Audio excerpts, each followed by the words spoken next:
Hey friends, this is a short video on AI assistant versus agents and how to think about them. I see a lot of confusion in the industry today of what is an assistant and what is an agent. A lot of companies calling their simple AI software as generously an AI agent. The first thing we should do is we should not subscribe to any hard definition because the industry is evolving. So how do we go about defining an AI assistant versus agent? The way I think about it is the first important thing is to define your task domain, which is essentially what are humans doing today. So take an example of coding, an issue comes and you have to raise a PR to fix that issue. If you look at this higher order task that a developer would do, they would have to go from the issue that someone has raised, they have to understand it, plan on how to fix it, go about fixing, iterating on the changes, making sure they work, then raising a PR, and the PR has to pass all those checks or they have to fix those checks, and then a successful PR is raised. That going from an issue to a PR is a higher order task. And a lot of subtasks that we talked about are all unit level tasks.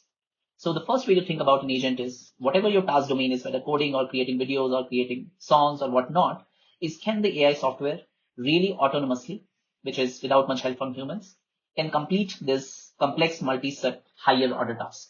Just like, for example, going from an issue to a PR. Whereas if you look at AI assistants, there is less autonomy. They are mostly task helpers and they're mostly helping you in unit level tasks. So for example, if an issue comes, they can describe that issue or they can help you plan in how to fix that issue if they understand your code base. But essentially you as a human end up doing these things and assistants are simply helping you to do this task effectively. On the other hand, higher order task is to go from an issue to a PR or even implement a new feature in the code base altogether.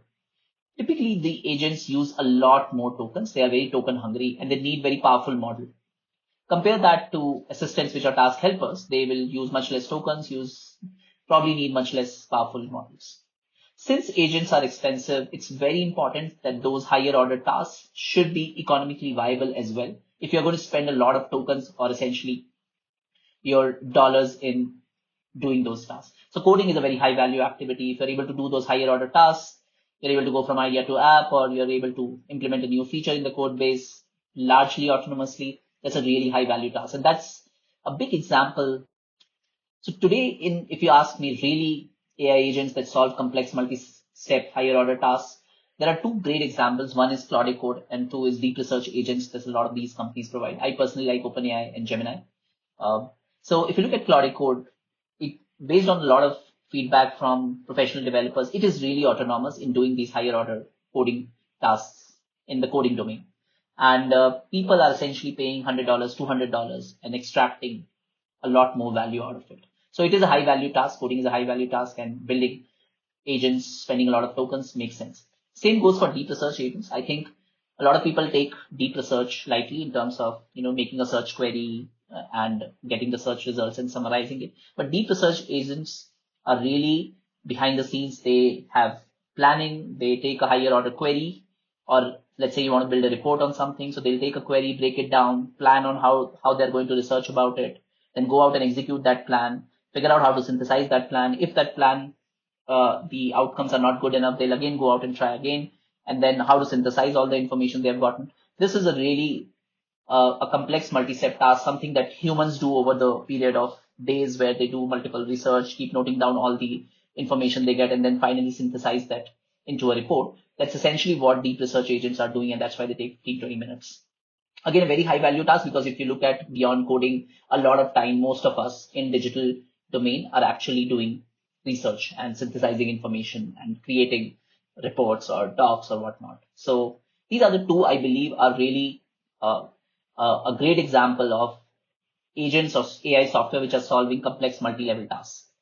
And compare that to AI assistants, much less expensive, Copilot Chat or the first generation chat products, even conversational search. So you ask something, it will break it down to a search query, do search, go through two, three links and essentially summarize those links. So those do not require that much level of thinking, planning, and recovering from failures and breaking down into a lot of subtasks. So if tomorrow, if anyone asks you, hey, is that an agent or not? The first thing you should think about is what's the task domain? And is that really a higher order task that a human used to do and the software is able to do it largely autonomously without too much of human involvement, and it is doing it in a reliable manner? Yes, it can be called an agent. Whereas if it's just simply helping you do some stuff better, faster, in more quality, then it's essentially an AI assistant. That's one way to think about it. And if you think about why, if it's really AI agents have to live up to those expectations, they have to be good at a lot of things. And this is something that product managers should note, that how do you first you ensure that the human agents know how to effectively use your agentic products, right kind of prompts and so on. How do they delegate the task? How are they able to monitor what the AI agent is doing? How do humans make sure that these autonomous tasks, they can verify that it has been done properly or not?